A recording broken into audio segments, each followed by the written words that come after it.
PJ, thanks for being with us, and we appreciate your time this morning, but I think people need to understand how you maybe ended up with the Houston Roughnecks. You got a little assist from someone you used to play with, right?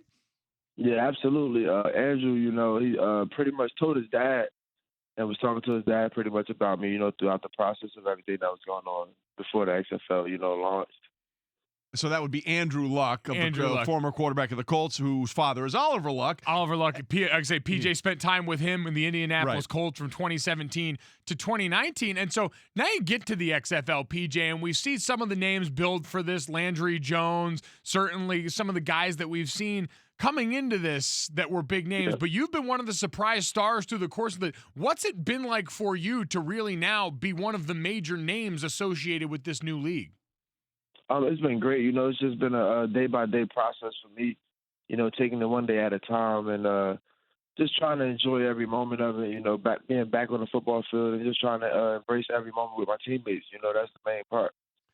And for you, going through this all now, you mentioned you were with the Colts before for a stint in the NFL. Have you started to hear already, because this is always what we talk about, the goal for a lot of guys is to get back there. Have you started to hear any sort of buzz about that? Has your agent heard anything as far as teams that might be interested once this XFL season's over?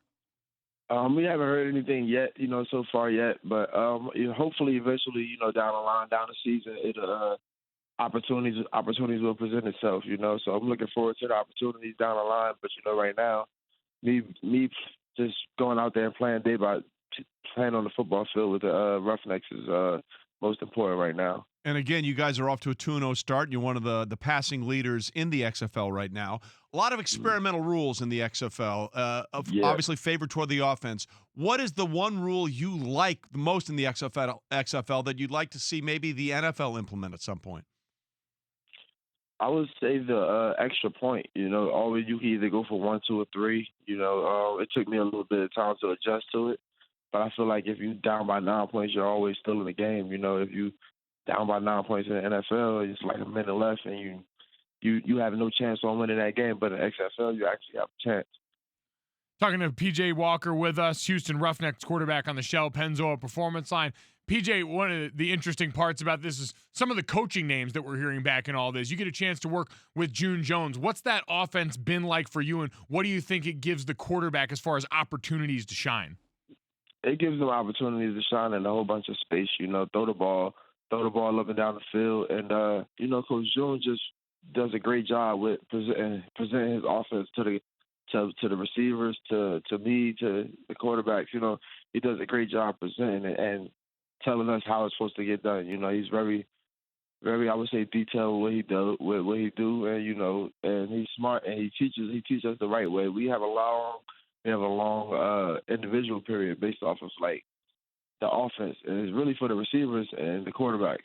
That's basically our individual, because we're trying to figure out all these different reads off safeties and cornerbacks and everything like that. P.J. Walker with us, Houston Roughnecks, with Golic Wingo presented by Progressive Insurance. All phone guests joined us on the Shell Pennzoil Performance Line. We just talked about coaching and June Jones working with him right now. At your days in Temple, you worked with a guy named Matt Rhule, who then went on to do good things at Baylor and is now the new head coach at the Carolina Panthers. He had some time in the NFL before he came to Temple, but a lot of people were surprised that Matt Rhule got to be a head coach in the NFL this quickly. From your time with him at Temple, what are your expectations for Matt as a head coach in the NFL? I expect him to succeed. I'm not sure if he'll do it in his first season, but I know his process it works. Being that I started at Temple with him for his first year as a head coach, and just seeing how he developed the players and seeing how things just change over time. We started off 2-10, then we went 6-6, then we was like 10-4, 10-4 back-to-back seasons. So it's those consistent, believing in his process and trusting what he's telling you is going to work. Well, listen, everything has been working for you so far, and how much fun are you having right now with the idea that you have a chance to play again in the XFL? It's been great. This is probably the most fun I've had playing football in a long time, just based off of the excitement and the joy that I'm back out there, really, being active on the football field. So that's probably the most important part.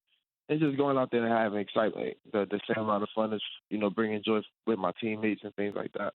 Well, listen, it's been a lot of fun to watch, and we'll see what happens. The Roughnecks are off to a great start, and one of the big reasons why is the play of you. Thanks for being with us this morning, PJ.